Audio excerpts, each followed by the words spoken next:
Halo semuanya, selamat datang di channel Putri Bercerita, tempat di mana cerita punya rasa dan rasa punya makna. Karena setiap kisah selalu membawa pesan dan setiap pesan menyentuh hati yang mendengarkan. Jadi, siapkan waktu terbaikmu, cari tempat yang nyaman, dan yuk kita mulai kisahnya. Suamiku dan mertua menangis darah saat tahu dan fasilitas mereka kutarik habis. Siapa suruh mereka merawat pelakor demi menggaruk hartaku? Namaku Yasmin. Aku adalah seorang wanita yang lahir dari keluarga sederhana, namun penuh kasih sayang. Ayahku seorang pedagang kecil, sementara ibuku mengabdikan hidupnya untuk keluarga. Berkat usaha keras mereka, aku berhasil menyelesaikan pendidikan hingga menjadi seorang pengusaha yang cukup sukses di usia muda. Hidupku seolah sempurna hingga aku bertemu Farhan. Farhan adalah seorang pria yang memesona. Ia datang ke kehidupanku dengan janji-janji manis dan perhatian yang tak pernah kutemui sebelumnya. Kami bertemu di sebuah acara bisnis di mana ia memperkenalkan dirinya sebagai seorang konsultan keuangan. Penampilannya rapi, tutur katanya sopan, dan ia pandai membuat orang merasa nyaman. Dalam hitungan bulan, kami menikah. Namun, perjalanan rumah tangga kami tidak seindah dongeng. Setelah menikah, aku mulai melihat sisi lain dari Farhan. Dia bukan pria pekerja keras seperti yang selalu ia ceritakan. Sebaliknya, ia terlalu nyaman hidup dengan kemewahan yang kumiliki. Meski begitu, aku mencoba memahami. Aku berpikir, mungkin ia hanya butuh waktu untuk menyesuaikan diri. Mertua perempuanku, Bu Mirna, adalah cerita lain. Dari awal, aku sudah merasa ada yang ganjil dengan sikapnya. Ia selalu berbicara manis di depanku, tapi tindakannya seringkali berbeda. Ia terlalu sering ikut campur dalam urusan rumah tangga kami, dari hal kecil hingga keputusan besar. Tapi aku membiarkannya, karena aku tahu Farhan sangat menyayangi ibunya. Pernikahan kami berjalan selama 5 tahun. Aku berusaha keras menjadi istri yang baik. Aku tidak hanya mendukung Farhan secara emosional, tetapi juga secara finansial. Aku bahkan mengizinkannya bekerja di perusahaan yang kubangun dari nol. Kupikir, jika dia memiliki tanggung jawab di tempat kerja, dia akan tumbuh menjadi pria yang lebih mandiri. Namun ternyata itu adalah kesalahan besar. Di balik semua pengorbananku, Farhan dan ibunya menyimpan rahasia yang akan menghancurkan kepercayaanku sepenuhnya. Hari itu, tanpa sengaja, aku menemukan sesuatu yang tak pernah kuduga. Sebuah pesan masuk di ponsel Farhan yang tertinggal di meja ruang tamu. Aku tidak pernah berniat menjadi istri yang curiga, tapi isi pesan itu terlalu mencurigakan untuk diabaikan. Sayang, kapan lagi kita bisa ketemu? Aku kangen banget sama kamu, begitu bunyinya. Pengirimnya seorang wanita bernama Dina. Perasaan dingin menjalar ke seluruh tubuhku. Aku mencoba meyakinkan diriku bahwa itu hanyalah salah paham. Tapi saat aku mulai menggali lebih dalam, kebenaran yang kutemukan jauh lebih menyakitkan dari yang kubayangkan. Aku menatap layar ponsel Farhan yang masih menyala. Tubuhku seolah membeku. Meski hatiku berkata untuk tidak berpikir negatif, ada dorongan kuat untuk mencari tahu lebih lanjut. Aku mendudukkan diri di sofa, mencoba mengatur napas yang terasa berat. Pesan singkat itu terus terbayang di benakku. Tangan ini gemetar saat membuka aplikasi pesan di ponselnya.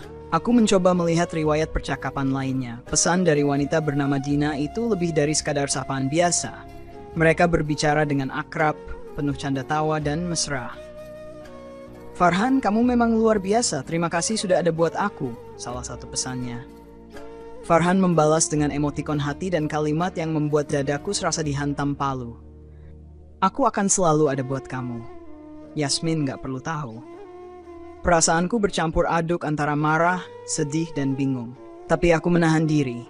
Aku tahu ini belum cukup untuk membuat kesimpulan. Aku memutuskan untuk mencari tahu lebih banyak.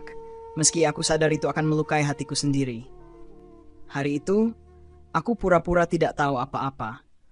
Aku tetap memasak makan malam seperti biasa, menyambut Farhan dengan senyuman saat ia pulang dan bahkan menanyakan bagaimana harinya. Semua itu kulakukan dengan hati yang remuk. Aku mulai memperhatikan gerak-gerik Farhan lebih cermat. Setiap malam, ia menghabiskan waktu lebih lama dengan ponselnya, terkadang tersenyum kecil seolah sedang berbicara dengan seseorang yang membuatnya bahagia. Ketika kutanya, ia hanya menjawab singkat, "Cuma urusan kerja." Aku tidak langsung menghadapi Farhan. Sebaliknya, aku mendekati Bu Mirna. Aku berharap setidaknya ia bisa memberiku petunjuk. Tetapi percakapan dengan mertua perempuanku itu malah membuatku semakin ragu. "Farhan itu kan sayang banget sama kamu, Yasmin. Kalau dia sibuk, itu pasti untuk membahagiakan kamu juga," kata Bu Mirna sambil menyuguhkan teh kepadaku. Aku tersenyum tipis, meski hatiku berkata lain. "Iya, Bu, saya juga berharap begitu." Bu Mirna tidak pernah suka jika aku mengajukan terlalu banyak pertanyaan. Ia selalu mencari cara untuk mengalihkan pembicaraan. Dan itu semakin membuatku yakin bahwa ada sesuatu yang disembunyikan dariku. Hari-hariku berubah menjadi penuh kehati-hatian. Aku seperti berjalan di atas kaca yang rapuh. Setiap langkah bisa membuat segalanya runtuh.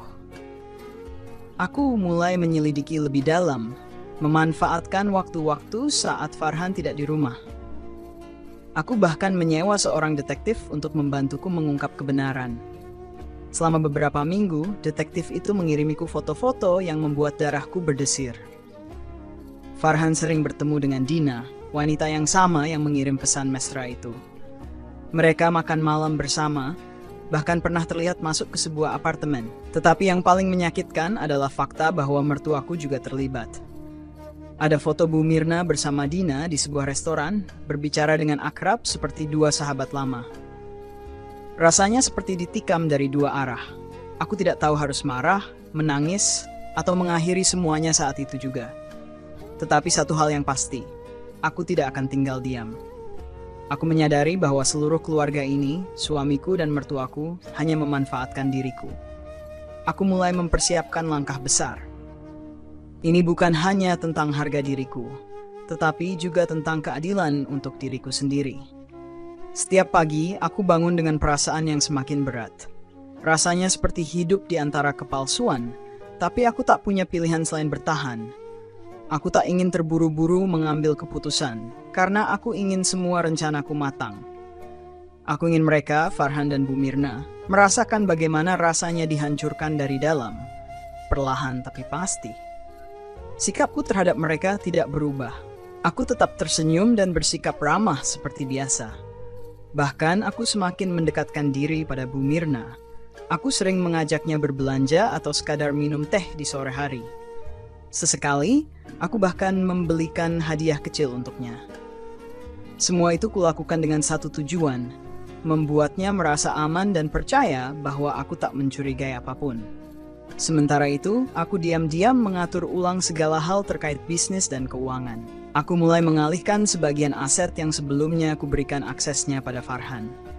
Aku melibatkan pengacara pribadi dan akuntan terpercaya untuk memastikan semua berjalan rapi tanpa meninggalkan jejak yang mencurigakan. Aku tahu langkah ini akan menjadi tamparan besar bagi mereka saat waktunya tiba. Farhan tampaknya tidak menyadari apa yang kulakukan. Ia tetap bersikap seperti biasa. Atau lebih tepatnya, tetap seperti pria yang terlalu nyaman dengan hidup mewah yang kuberikan. Bahkan, ia semakin sering pergi keluar malam dengan alasan pekerjaan.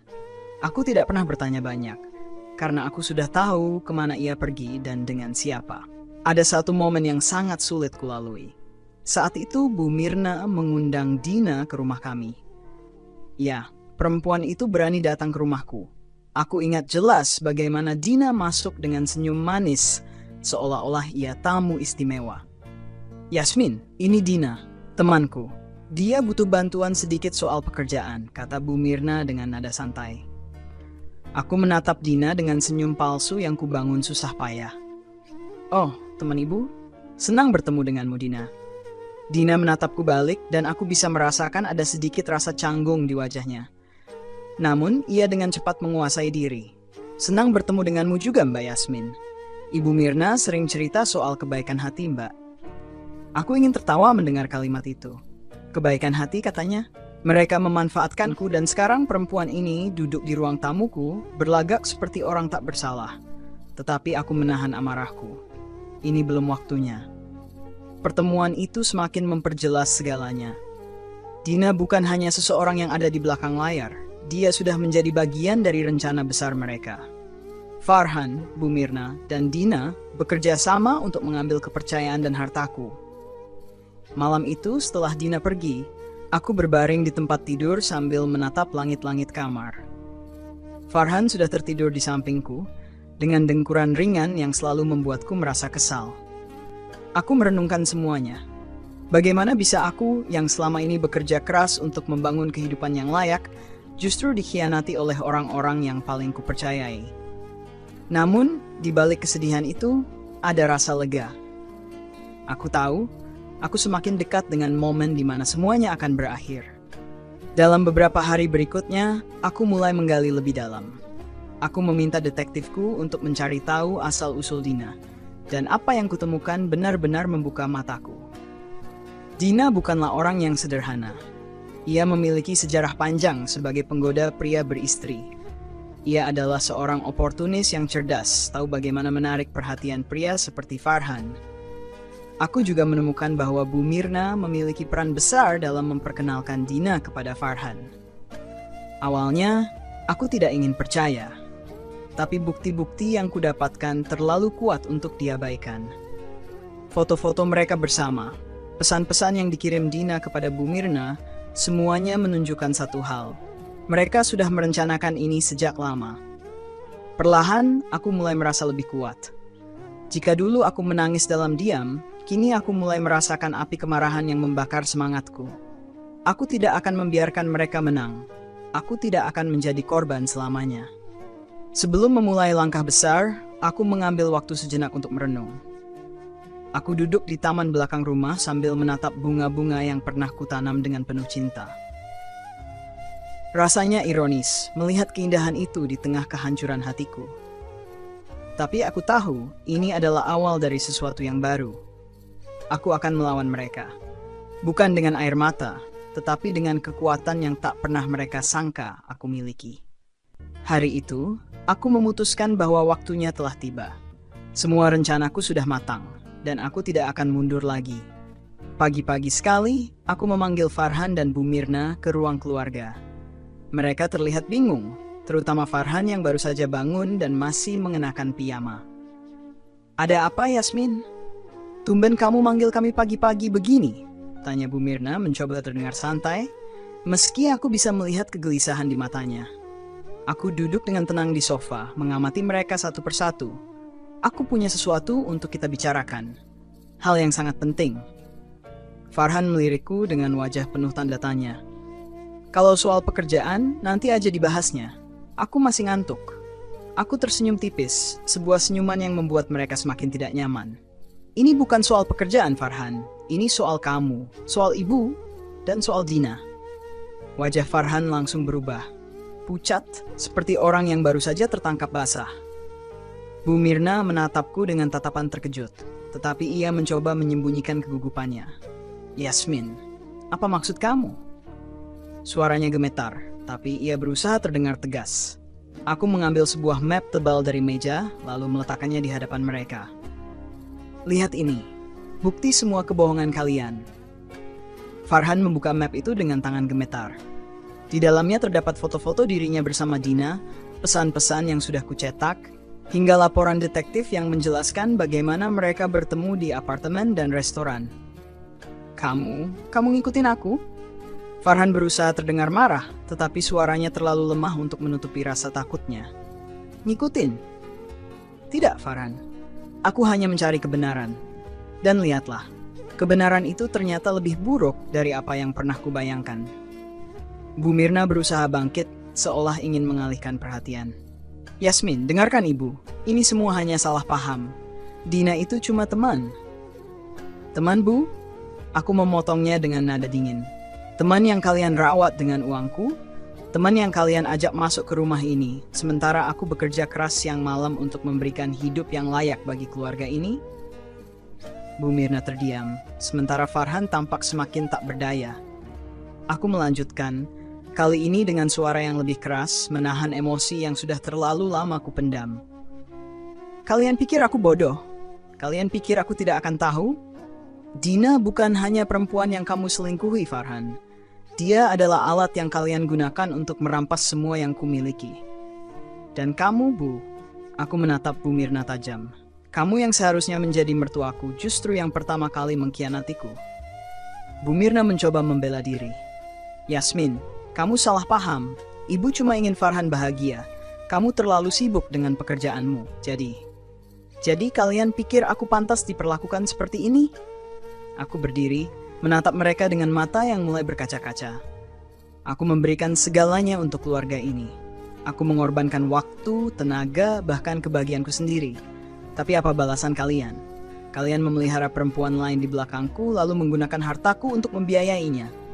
Farhan akhirnya berbicara dengan nada memohon. Yasmin, aku salah. Aku minta maaf. Dina nggak berarti apa-apa. Aku cuma apa, Farhan? Cuma mencari kesenangan? Cuma ingin memanfaatkan aku lebih lama? Aku memotongnya dengan suara penuh kemarahan. Kamu tahu apa yang paling menyakitkan? Aku percaya sama kamu. Aku percaya kamu akan jadi suami yang baik. Tapi ternyata aku salah besar. Aku menarik napas dalam-dalam, mencoba menenangkan diri. Mulai hari ini, semuanya berakhir. Aku sudah menarik semua akses kalian ke aset-asetku. Tidak ada lagi rumah mewah ini, tidak ada lagi mobil, tidak ada lagi uang yang mengalir ke rekening kalian. Kalian akan merasakan hidup tanpa semua fasilitas yang pernah kuberikan. Wajah Farhan dan Bu Mirna semakin pucat. Yasmin, kamu gak bisa lakukan ini. Kita ini keluarga, seru Farhan. Aku menatapnya dengan dingin. Keluarga? Apa arti keluarga bagimu, Farhan? Apakah keluarga berarti mengkhianati orang yang mencintaimu? Jika itu definisi keluarga menurutmu, aku lebih baik sendiri. Aku berjalan menuju pintu, meninggalkan mereka yang masih terdiam, terlalu terkejut untuk berkata-kata. Sebelum keluar, aku berbalik untuk terakhir kalinya. Selamat tinggal, Farhan. Selamat tinggal, Bu. Nikmati hidup baru kalian. Hidup tanpa aku dan semua yang pernah kuberikan. Aku meninggalkan mereka di ruang keluarga itu, dengan perasaan campur aduk antara lega dan sedih. Tapi aku tahu, ini adalah langkah yang harus kuambil demi diriku sendiri. Ketika pintu rumah itu kututup, rasanya seperti menutup seluruh babak hidup yang penuh luka. Namun, langkahku menuju mobil terasa berat. Air mata yang sejak tadi kutahan mulai mengalir tanpa henti. Aku menggenggam setir mobil, menunduk, mencoba bernapas di tengah gelombang emosi yang membanjiriku. Bayangan Farhan dan Bu Mirna terus berputar di kepalaku. Wajah mereka yang ketakutan, keterkejutan yang terpancar jelas saat mereka menyadari semua yang telah kulakukan. Tapi apakah itu cukup? Apakah mereka benar-benar mengerti betapa dalamnya luka yang mereka ciptakan? Aku tidak tahu. Yang kutahu hanyalah aku harus pergi, menjauh dari mereka. Aku menginjak pedal gas dan melaju ke arah kantor. Kantorku adalah satu-satunya tempat di mana aku merasa memiliki kendali penuh atas hidupku. Di sana, aku adalah seorang pemimpin, seseorang yang dihormati. Tidak ada ruang untuk kebohongan atau pengkhianatan. Namun, setibanya di kantor, semuanya terasa berbeda. Meja kerjaku yang biasanya memberikan rasa tenang, kini terasa seperti beban. Aku menatap tumpukan dokumen, tetapi pikiranku melayang ke tempat lain. Ke masa-masa awal pernikahan kami. Bagaimana Farhan dulu begitu perhatian, begitu peduli. Apakah semua itu hanya topeng? Atau ada momen-momen kecil di mana dia benar-benar mencintaiku? Aku tidak bisa berpikir jernih. Aku akhirnya mengambil cuti mendadak dan pergi ke apartemen kecil yang baru saja kusewa untuk diriku sendiri. Tempat itu menjadi pelarianku, jauh dari kenangan yang menyakitkan. Di sana aku duduk di lantai memandangi sebuah kotak kecil yang kubawa dari rumah. Di dalamnya terdapat foto-foto pernikahan kami, kartu ucapan ulang tahun yang ditulis Farhan, dan beberapa benda kecil yang dulu memiliki makna besar. Sekarang, semua itu hanya terasa seperti serpihan kebohongan. Kenapa? Gumamku pada diri sendiri, suara yang pecah karena tangis. Kenapa aku tidak cukup baik untuk mereka? Kenapa mereka tega menghancurkanku seperti ini? Aku mencoba mencari jawaban, tetapi tidak ada apapun selain keheningan yang menyelimuti ruangan itu. Aku menangis hingga akhirnya tertidur di lantai. Keesokan harinya aku bangun dengan kepala yang berat dan mata bengkak. Namun aku tahu aku tidak bisa terus seperti ini. Aku harus kuat, bukan untuk mereka, tetapi untuk diriku sendiri. Ponselku bergetar. Ada beberapa panggilan tak terjawab dari Farhan, tetapi aku tidak ingin mendengar suaranya. Aku memutuskan untuk memblokir nomornya. Tak lama, panggilan dari nomor tak dikenal masuk. Awalnya aku ragu, tetapi akhirnya aku angkat. Yasmin, ini aku, Farhan. Suara itu terdengar putus asa. Aku langsung memotongnya. Aku tidak ingin mendengar apapun darimu. Jangan hubungi aku lagi. Tunggu, Yasmin. Kumohon dengarkan aku sebentar saja. Suaranya terdengar gemetar, hampir seperti menangis. Aku tahu aku salah. Aku tahu aku sudah mengecewakanmu, tapi kumohon jangan tinggalkan aku seperti ini. Aku tidak bisa hidup tanpa kamu. Aku tertawa kecil penuh sinis. Tidak bisa hidup tanpa aku? Kau tidak pernah benar-benar hidup untukku, Farhan. Kau hanya hidup untuk dirimu sendiri. Tapi aku menyesal. Dina bukan siapa-siapa bagiku, Yasmin. Aku hanya. Suaranya melemah. Kau hanya apa, Farhan? Hanya seorang pecundang yang tidak tahu bagaimana menghargai istrinya. Hanya seseorang yang lebih memilih menghancurkan pernikahannya daripada menghadapi masalah dengan jujur. Dia terdiam di ujung telepon, dan aku memutuskan panggilan itu tanpa menunggu jawabannya. Hari-hari berikutnya adalah perjuangan berat untuk membangun kembali hidupku. Aku menjauh dari media sosial, dari lingkungan tempat kami tinggal, dan dari semua hal yang mengingatkanku pada mereka. Aku memfokuskan diri pada pekerjaan, terapi, dan memperbaiki diriku sendiri. Namun, Farhan dan Bu Mirna tidak menyerah begitu saja. Mereka terus mencoba menghubungiku, mengirimkan pesan-pesan penuh penyesalan. Bahkan Dina, perempuan yang menjadi duri dalam rumah tanggaku, mencoba menghubungiku. Entah bagaimana ia mendapatkan nomorku, tetapi pesannya hanya satu. Maafkan aku. Aku tidak tahu semuanya akan jadi seperti ini. Aku tidak membalas. Dina tidak pantas mendapat sepotong pun dari pikiranku. Mereka semua tidak pantas. Di satu malam yang dingin, aku duduk di balkon apartemenku, memandang ke arah kota yang gemerlap. Ada rasa kosong yang masih tersisa, tetapi untuk pertama kalinya aku merasa bebas. Bebas dari beban, dari kepalsuan, dari kebohongan. Dan dalam hati aku berjanji pada diriku sendiri, aku tidak akan pernah lagi membiarkan siapapun merampas kebahagiaanku. Tidak Farhan, tidak Bu Mirna, tidak siapapun. Ponselku kembali bergetar di meja. Kali ini bukan dari Farhan atau Dina. Sebuah pesan masuk dari nomor yang ku kenal baik, pengacara pribadiku. Semua proses sudah selesai, aset-aset utama sudah sepenuhnya aman. Tidak ada lagi yang bisa mereka akses. Aku membaca pesan itu berulang kali, memastikan bahwa semua benar-benar berjalan sesuai rencana. Ada rasa lega yang perlahan menjalar di dadaku, meski masih bercampur dengan luka yang belum sepenuhnya sembuh. Namun, rasa lega itu tak berlangsung lama. Sekitar 1 jam kemudian, suara bel pintu apartemenku berbunyi. Aku mendekati pintu dengan hati-hati, mengintip melalui lubang kecil. Farhan berdiri di luar, wajahnya kusut, matanya merah. Aku membuka pintu hanya sedikit, cukup untuk berbicara. Apa yang kamu lakukan di sini? Yasmin, tolong, biarkan aku bicara. Suaranya hampir tak terdengar. Aku sudah cukup mendengar kebohonganmu, Farhan. Pulanglah. Aku nggak akan pergi sebelum kamu dengar semuanya. Katanya sambil menahan pintu dengan tangannya. Aku menarik napas dalam-dalam, mencoba menahan amarah. Kamu punya waktu 5 menit. Dia masuk ke apartemenku, berdiri di ruang tamu yang masih minim perabot. Aku menyilangkan tangan di dada, menatapnya tanpa ekspresi. Yasmin, aku tahu aku salah. Aku tahu aku sudah menghancurkan segalanya. Tapi aku benar-benar menyesal. Aku nggak bisa hidup tanpamu. Tolong, beri aku kesempatan untuk memperbaiki semuanya, katanya dengan nada memohon. Aku tertawa kecil, sarkastis. Memperbaiki? Kamu bahkan tidak tahu bagaimana menghancurkannya, Farhan.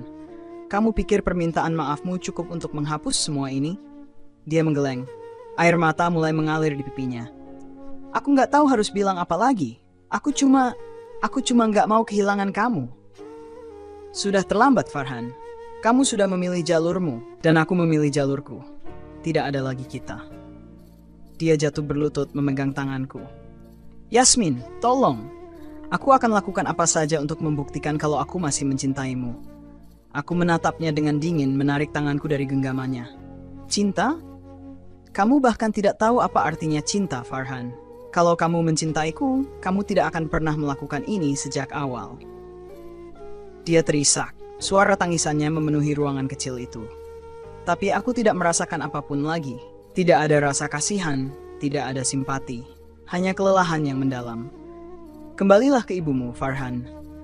Mungkin dia bisa memberimu nasihat tentang bagaimana menjadi manusia yang lebih baik. Tapi untukku, kamu sudah selesai. Dia terdiam, tubuhnya gemetar. Setelah beberapa saat, dia bangkit perlahan, berjalan menuju pintu tanpa berkata apa-apa lagi. Ketika pintu tertutup, aku merasa dadaku sesak tetapi juga ringan. Itu adalah akhir dari sebuah cerita yang seharusnya sudah kutinggalkan sejak lama. Aku duduk di sofa, menatap langit-langit. Tanganku gemetar, tetapi untuk pertama kalinya aku merasa memiliki kendali penuh atas hidupku sendiri. Tidak ada lagi bayang-bayang mereka, tidak ada lagi penyesalan yang harus kubawa. Aku adalah Yasmin, dan aku berhak atas kebahagiaanku. Hari demi hari berlalu, dan aku mulai merasakan kehidupan yang benar-benar baru. Namun, seperti luka yang tidak sepenuhnya sembuh, kenangan tentang Farhan dan pengkhianatan mereka masih sering menghantui malam-malamku. Di tengah rutinitas, sebuah kabar mengejutkan tiba. Rekan kerjaku, Rania, datang ke apartemenku dengan wajah serius. Yasmin, aku nggak tahu gimana cara bilang ini, tapi aku rasa kamu harus tahu, ujarnya, menyerahkan sebuah amplop coklat. Aku membukanya dengan perlahan, tanganku gemetar. Di dalamnya ada beberapa foto Dina bersama Farhan, tetapi kali ini mereka tampak berbeda. Dina terlihat lusuh, dengan pakaian yang tidak seperti dulu. Farhan berdiri di sampingnya, wajahnya menyiratkan putus asa. Ini apa? Tanyaku, meski sebenarnya aku sudah tahu jawabannya. Dina dan Farhan, mereka kelihatan seperti sedang meminta bantuan. Aku dengar mereka mulai kehilangan arah sejak kamu memutus akses mereka. Dina bahkan diusir dari apartemennya, dan Farhan kehilangan pekerjaannya karena dia nggak bisa bayar utang-utang pribadinya. Aku terdiam. Perasaan yang muncul di hatiku sulit kujelaskan. Ada kepuasan kecil melihat mereka merasakan akibat dari perbuatan mereka, tetapi juga ada rasa kosong. Aku nggak mau tahu soal mereka lagi, Rania. Aku sudah selesai dengan semua ini, kataku sambil meletakkan amplop itu di meja. Rania memegang tanganku. Aku mengerti, Yasmin. Tapi aku cuma mau kamu tahu, kamu punya hak untuk bahagia. Jangan biarkan rasa benci mereka menguasaimu. Aku tersenyum tipis, mencoba menerima nasihatnya. Beberapa minggu kemudian, aku menerima panggilan tak terduga dari rumah sakit. Mereka memberitahuku bahwa Bu Mirna dirawat karena serangan jantung. Entah bagaimana mereka berhasil mendapatkan nomorku. Aku duduk lama setelah panggilan itu berakhir, mencoba memutuskan apakah aku harus datang atau tidak. Di satu sisi, Bu Mirna adalah bagian dari pengkhianatan itu. Tapi di sisi lain, dia adalah orang tua dari seseorang yang pernah kucintai. Akhirnya, dengan perasaan campur aduk, aku memutuskan untuk pergi. Setibanya di rumah sakit, aku melihat Farhan duduk di kursi tunggu dengan kepala tertunduk. Dia tampak jauh lebih kurus dan berantakan. Dia melihatku, lalu berdiri. Yasmin, terima kasih sudah datang. Aku tidak menjawab. Aku hanya berjalan melewatinya menuju ruangan tempat Bu Mirna dirawat. Di sana, aku melihat perempuan tua itu terbaring lemah. Wajahnya yang biasanya penuh dengan sikap arogan, kini terlihat rapuh. Dia membuka matanya perlahan saat mendengar langkahku. Yasmin, suaranya parau, hampir seperti bisikan. Aku hanya berdiri di dekat pintu, tidak mendekat. Kenapa aku di sini? Tanyaku tanpa basa-basi. Dia menarik napas dalam-dalam, mencoba mengumpulkan kekuatannya. Aku tahu aku salah, aku sudah menghancurkan hubungan kita. Tapi aku mohon, jangan benci Farhan, dia hanya anak yang bingung. Semua ini salahku. Aku mengepalkan tangan, mencoba menahan emosi. Bu Mirna, semua ini bukan hanya kesalahanmu. Farhan punya pilihan dan dia memilih untuk mengkhianatiku. Dia terdiam, air mata mengalir di pipinya. Aku hanya ingin dia bahagia. Tapi aku salah besar. Aku tidak menjawab, hanya menatapnya dengan dingin. Lalu aku berbalik dan berjalan keluar dari ruangan itu. Farhan masih berdiri di koridor, menatapku dengan mata penuh harap. Yasmin, kumohon, berilah aku kesempatan kedua. Aku akan melakukan apapun untuk memperbaiki semuanya. Aku berhenti sejenak, lalu menatapnya tajam. Kesempatan? Kamu sudah membuang semua kesempatan yang pernah kuberikan, Farhan. Jangan pikir aku akan kembali pada orang yang dengan mudahnya menghancurkan hidupku. Dia terdiam, tidak mampu menjawab. Aku di sini bukan untuk kamu, bukan untuk ibumu. Aku di sini karena aku manusia, bukan karena aku ingin memaafkan atau kembali. Ingat itu, kataku sebelum pergi meninggalkannya. Aku berjalan keluar dari rumah sakit, merasa beban yang selama ini kupikul perlahan mulai menghilang. Untuk pertama kalinya, aku benar-benar yakin bahwa aku sudah selesai dengan masa lalu. Setelah keluar dari rumah sakit, aku memutuskan untuk menghindari segala hal yang berhubungan dengan Farhan dan keluarganya. Aku bertekad untuk memulai babak baru dalam hidupku. Namun, hidup memang tak pernah semudah itu. Pagi itu, ketika aku sedang menikmati secangkir kopi di balkon apartemenku, ponselku kembali berdering. Kali ini dari nomor tak dikenal. Aku mengabaikannya, tetapi panggilan itu terus berulang. Dengan kesal, akhirnya aku menjawab. Yasmin, suara di seberang terdengar ragu. Siapa ini? Tanyaku dingin. Aku Dina.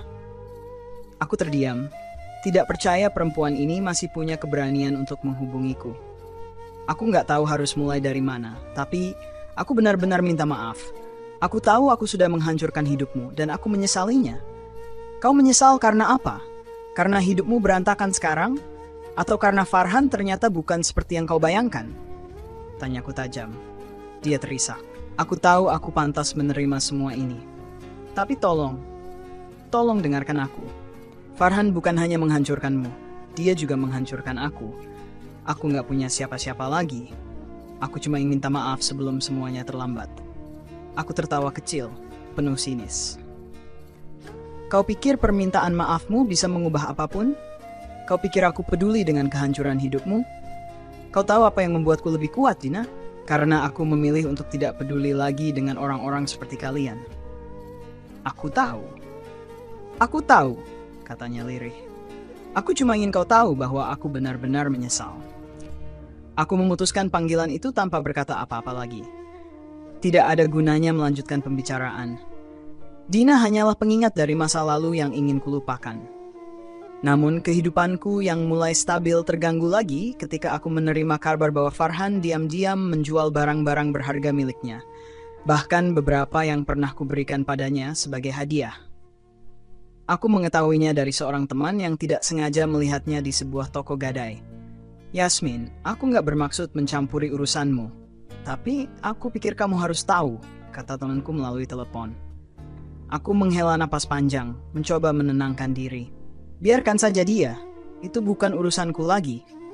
Namun, di balik kata-kataku ada perasaan aneh yang sulit kugambarkan. Bukan simpati, bukan kasihan. Lebih kepada kelelahan. Kenapa orang-orang ini terus mencoba menyeretku kembali ke kehidupan mereka? Beberapa hari kemudian aku menerima surat dari pengacara Farhan.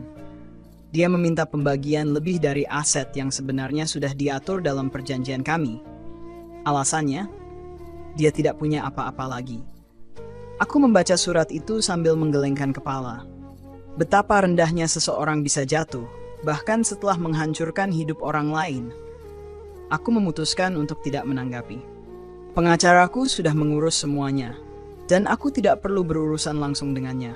Namun, malam itu, ketika aku sedang membaca buku di sofa, pintu apartemenku diketuk dengan keras.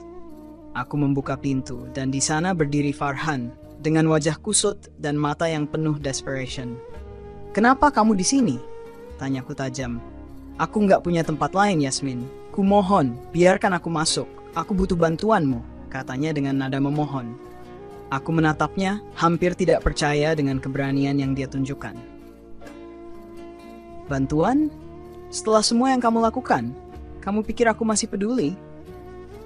Aku tahu aku nggak pantas meminta apapun darimu, tapi aku benar-benar terdesak. Aku bahkan nggak tahu harus pergi kemana, katanya dengan suara gemetar. Aku terdiam, mencoba mencari jawaban di wajahnya. Tapi yang kulihat hanyalah kehancuran seseorang yang dulu pernah kucintai, dan sekarang tidak lebih dari bayangan masa lalu. Farhan, aku bukan penyelamatmu.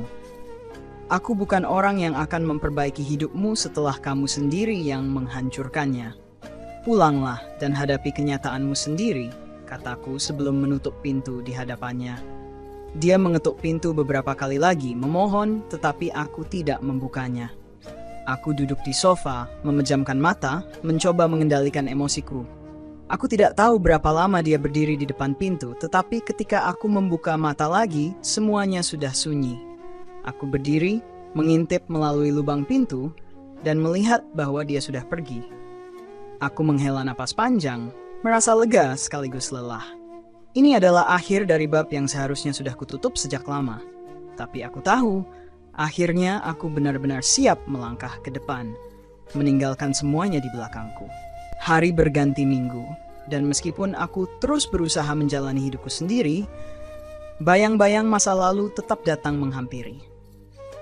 Setiap kali aku mendengar nama Farhan, aku merasa seolah sebuah duri kecil menusuk hatiku. Bukan karena aku masih mencintainya, tetapi karena luka yang dia tinggalkan terlalu dalam untuk segera sembuh. Sampai akhirnya suatu hari, aku menerima kabar yang mengguncangku. Farhan mengalami kecelakaan parah. Sebuah pesan singkat dari seorang kerabat jauh mengabarkan bahwa dia dirawat di rumah sakit dalam kondisi kritis. Aku terdiam cukup lama setelah membaca pesan itu. Haruskah aku datang? Atau haruskah aku tetap pada pendirianku untuk tidak lagi terlibat dalam hidupnya? Namun rasa kemanusiaanku mengalahkan egoku. Aku memutuskan untuk pergi. Ketika aku tiba di rumah sakit, aku melihat Dina duduk di kursi tunggu. Wajahnya pucat dan matanya sembab. Ketika dia melihatku, dia langsung berdiri, seolah ingin mengatakan sesuatu. Tetapi aku mengangkat tangan, meminta dia tidak bicara. Aku di sini bukan untukmu, Dina. Aku di sini karena aku ingin memastikan Farhan baik-baik saja, kataku tegas. Dia mengangguk pelan, lalu duduk kembali. Aku melangkah masuk ke ruang perawatan. Di sana, Farhan terbaring dengan tubuh penuh luka, beberapa alat medis terpasang di sekitarnya. Dia terlihat jauh lebih rapuh dari yang pernah kulihat sebelumnya. Ketika aku mendekat, matanya perlahan terbuka. Dia menatapku dengan tatapan lemah, tetapi ada cahaya kecil di matanya, seolah dia tidak percaya aku benar-benar ada di sana. Yasmin, suaranya hampir tak terdengar. Aku di sini, jawabku pelan. Dia mencoba tersenyum, tetapi senyumnya tampak menyakitkan. Aku nggak tahu kamu akan datang. Aku di sini karena aku manusia, Farhan. Bukan karena aku memaafkanmu atau ingin kembali, kataku tanpa basa-basi. Dia mengangguk pelan, seolah menerima setiap kata-kataku. Aku tahu aku nggak pantas, tapi aku cuma mau bilang, aku benar-benar menyesal. Aku hanya diam, membiarkannya melanjutkan. Aku salah. Aku nggak pernah benar-benar tahu apa yang aku punya sampai aku kehilangan semuanya. Kamu adalah hal terbaik yang pernah terjadi dalam hidupku, Yasmin. Dan aku menghancurkannya. Aku menghancurkan kita, katanya, air mata mengalir di pipinya. Aku menarik napas panjang, mencoba menahan emosi yang mulai menguasai dadaku. Farhan, penyesalanmu tidak akan mengubah apa yang sudah terjadi. Tapi aku harap kamu bisa belajar dari ini. Aku harap kamu bisa menjadi orang yang lebih baik, meskipun itu tanpa aku di sisimu. Dia terisak, suaranya pecah. Aku nggak pantas mendapatkan kesempatan kedua, aku tahu itu. Tapi aku ingin kamu tahu, aku mencintaimu. Selalu mencintaimu, bahkan ketika aku terlalu bodoh untuk menyadarinya. Aku menghapus air mata yang mulai mengalir di pipiku. Cinta yang tidak dihormati bukanlah cinta, Farhan. Tapi aku akan mendoakan yang terbaik untukmu. Aku harap kamu menemukan kedamaian. Dia tersenyum kecil, meskipun aku tahu itu penuh dengan rasa sakit. Terima kasih, Yasmin. Terima kasih untuk segalanya. Aku menggenggam tangannya untuk terakhir kalinya, lalu berdiri. Selamat tinggal, Farhan. Jaga dirimu. Ketika aku meninggalkan ruangan itu, aku merasa dadaku lebih ringan dari sebelumnya. Bukan karena aku sudah sepenuhnya memaafkan Farhan, tetapi karena aku tahu Akhirnya aku bisa benar-benar melepaskan semuanya. Aku berjalan keluar dari rumah sakit dengan kepala tegak, menatap langit yang cerah. Hari itu, aku berjanji pada diriku sendiri untuk tidak lagi melihat ke belakang. Aku berhak atas kebahagiaan, dan kali ini aku akan menciptakannya sendiri. Dari perjalanan hidup Yasmin, ada beberapa pelajaran penting yang bisa diambil sebagai nasihat. 1. Jangan takut melepaskan yang tidak lagi membawa kebaikan.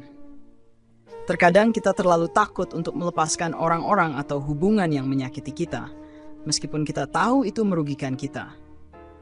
Namun, melepaskan bukan berarti kita gagal. Justru, melepaskan adalah langkah pertama untuk membuka ruang bagi kebahagiaan dan kedamaian yang sejati. Belajarlah untuk melepaskan yang tidak lagi memberi manfaat pada hidupmu. 2. Penyesalan tidak mengubah apapun, tetapi belajar dari kesalahan itu penting. Setiap orang pasti pernah membuat kesalahan, termasuk kita dan orang-orang di sekitar kita. Namun, penyesalan saja tidak cukup mengubah keadaan. Yang lebih penting adalah bagaimana kita belajar dari kesalahan tersebut, mengambil hikmah, dan memastikan kita tidak mengulanginya. Terkadang, menerima penyesalan orang lain adalah bentuk kedewasaan, tetapi tidak selalu berarti kita harus kembali pada mereka. 3. Keputusan yang kita ambil adalah tanggung jawab kita sendiri. Yasmin memilih untuk tidak kembali pada Farhan, meski ia masih mencintainya. Ini mengajarkan kita bahwa keputusan yang kita buat untuk diri kita sendiri harus diutamakan, meskipun sulit dan penuh emosi. Mengambil keputusan yang tepat untuk diri sendiri adalah bentuk cinta kepada diri sendiri yang harus dihargai. 4. Pemaafkan. Tapi jangan lupakan pelajaran berharga dari pengalaman. Memaafkan bukan berarti melupakan atau membiarkan diri kita terluka lagi. Pemaafkan orang yang telah menyakitimu untuk memberi ruang bagi kedamaian dalam hatimu. Tetapi ingatlah pelajaran dari pengalaman tersebut. Itu akan membuatmu lebih bijak dan lebih kuat dalam menghadapi hidup. 5. Kebahagiaan sejati ada dalam menghargai diri sendiri. Seperti yang ditemukan oleh Yasmin di akhir cerita, kebahagiaan sejati datang ketika kita menghargai diri kita sendiri. Ketika kita memutuskan untuk memilih hidup yang lebih baik, yang sesuai dengan nilai dan kebahagiaan kita, kita akan menemukan kedamaian yang tak tergantung pada orang lain. Cerita ini mengingatkan kita bahwa hidup ini penuh dengan pilihan, dan keputusan untuk melangkah maju, meski terasa sulit, di balik setiap luka dan penderitaan, selalu ada kesempatan untuk memulai lagi. Seperti yang telah dialami Yasmin, kadang-kadang kita harus melalui jalan yang penuh dengan pengkhianatan, kekecewaan, dan kesedihan untuk menemukan kekuatan dalam diri kita sendiri. Hanya dengan melepaskan masa lalu yang menyakitkan, kita dapat membuka pintu untuk kebahagiaan dan kedamaian yang lebih sejati. Tidak ada yang lebih berharga daripada menghargai diri sendiri dan memilih untuk berjalan di jalan yang benar, meski itu berarti harus meninggalkan orang yang pernah kita cintai. Yasmin mengajarkan kita bahwa kunci untuk melanjutkan hidup bukan terletak pada pengampunan semata, tetapi pada kemampuan untuk memahami bahwa kita layak mendapatkan lebih dari apa yang kita terima. Masa lalu mungkin selalu menghantui, tetapi kita memiliki kekuatan untuk mengendalikannya. Seperti Yasmin, kita semua bisa bangkit dan menemukan kebahagiaan kita sendiri. Bukan karena kita melupakan rasa sakit, tetapi karena kita memilih untuk lebih mencintai diri kita dan menjalani hidup yang lebih baik. Akhir cerita ini bukanlah tentang penutupan yang sempurna, melainkan tentang kebebasan untuk memilih jalan kita sendiri. Dengan hati yang lebih kuat dan pikiran yang lebih bijaksana, kita dapat menatap masa depan tanpa terbelenggu oleh bayang-bayang masa lalu. Halo, selamat datang di channel Putri Bercerita. Di sini, kamu akan menemukan berbagai cerita dan kisah penuh makna yang bisa menginspirasi dan membuka mata. Aku senang bisa berbagi perjalanan hidup, pelajaran, dan pengalaman melalui tulisan ini. Semoga setiap cerita yang aku bagikan bisa memberikan sesuatu yang bermanfaat, baik itu kebahagiaan, penghiburan, atau bahkan pencerahan. Terima kasih sudah menyempatkan waktu untuk membaca.